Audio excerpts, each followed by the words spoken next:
did a lot of joint events as well at COP, and I know Plataforma CIPOL has also like several events on several issues, at COP30. So with that, Maiara, over to you for your welcome remarks.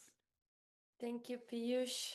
Good morning, everyone. And I would start to say by saying thank you to RF America, Piyush, Annie, Dhruva. It's a real pleasure for us as CIPO to be continuing this collaboration that we hope that will carry forward for next year. I regret that I'm not there in person, but because I'm actually based in DC, but I'm in Brazil at the moment, but I'm sure we'll see you all soon. Sending also my greetings to Consular Fernando Perdigão from the Brazilian Embassy. Very excited to hear your remarks very shortly. Well, very briefly, because we internally at CIPO, we have been very much involved in the process of preparation for COP ever since Brazil and at the time President-elect Lula announced at COP27 in Egypt the intention to host COP30. We've been following the process very closely, working with different ministries, and as a result, we are still trying to unpack what came out of it. It's a lot, right? 29 decisions which were approved that we were looking into carefully. But what I would like to share is that from our perspective as a Brazilian entity immersed in the UNFCCC process, we considered the Belém political package and what came out of COP30 a victory for multilateralism, especially when we consider the current geopolitical circumstances, which, as you know, is very complex,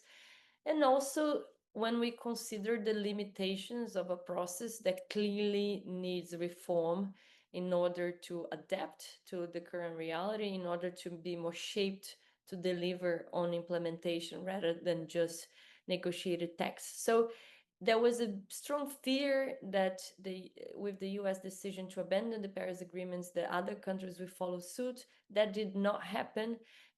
Countries have engaged in good faith in the negotiations. It wasn't easy, as you know, but we did reach 29 substantive decisions, which we need to celebrate. And for us, in particular, from the topics that have been mandated previously, we highlight the issue of just transition. We saw a strong division over the past few years on that, and the Just Transition Work Program delivered a decision that establishes an institutional mechanism to support countries in promoting that just transitions pathway.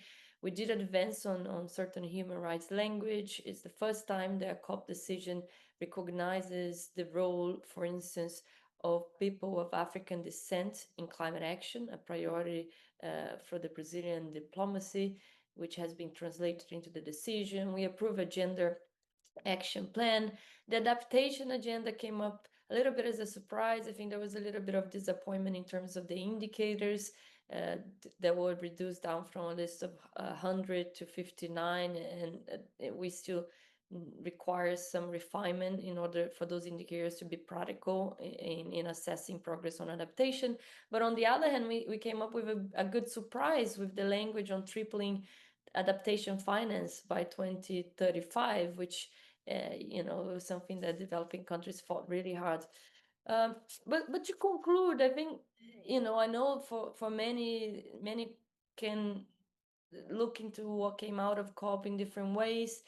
And I believe part of that is because there was a lot of expectation on topics that were not necessarily on the agenda, right? The how to respond to the NDC ambition gap, for instance, the issue of unilateral trade measures, the finance 9.1 in particular, so the provision of public finance from developed to developing nations, and despite of the fact that those topics were not in the agenda, I think the Brazilian diplomacy was very creative in putting those topics under consultation and delivering what they call a mutirão decision, which brings responses to those topics. Maybe not ambition as one would hope, but we saw interesting things coming out of it. For instance, the creation of this global implementation accelerator, the Belém Mission 1.5, a work program to discuss the provision, to discuss climate finance, including Article 9.1 of the Paris Agreement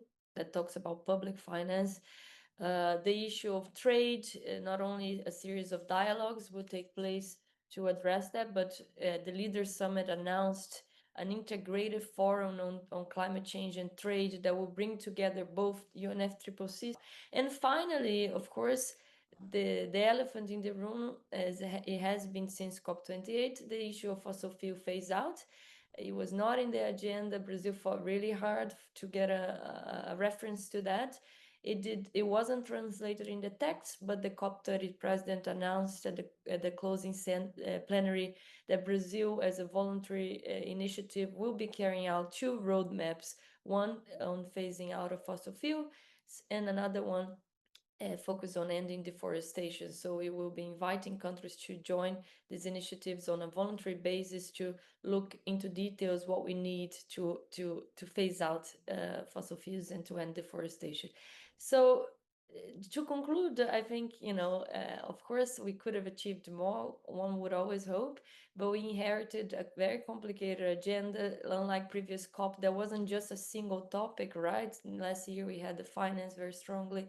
Previous years, the fossil fuel. These years, it was really a package. And I think, and I'm going to congratulate Consular Pedigon for the work of the Brazilian diplomacy. I think considering what I mentioned, geopolitical circumstances and the limitations of the process, I'm personally, and we as CIPÓ are personally pleased of what came out of COP and looking forward to engage in those initiatives that have been created. We have another year of Brazilian presidency. It goes until November, so there's a lot of work to be done, and we are happy to have ORF America with us in this journey as well. Over to you. Maiara, thanks for giving us the broader kind of, from trade to just transition to finance to adaptation that you talked about. Thanks for touching all those critical topics. And I think we'll go deep dive in our session as well in the first panel discussion. But before we go there, let me introduce Councillor Fernando Perdigão, who is